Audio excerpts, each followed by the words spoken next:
Stock number 22333, a 2023 Kia Sportage. Front clip assembly. I believe it's down the passenger fender. Cowl cut through the windshield through the floor. The hood itself is clean, no damage there. You can see down there in the passenger fender. Damage there.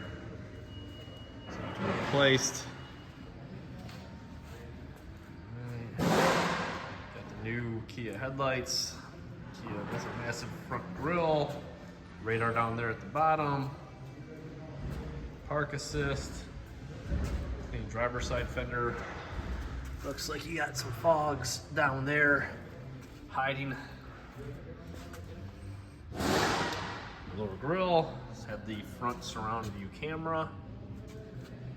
There's the sensor. Gonna come with the cooling package. I believe this maybe had a 2.0 or a 2.5 liter engine. So you got your fan assembly, radiator, condenser.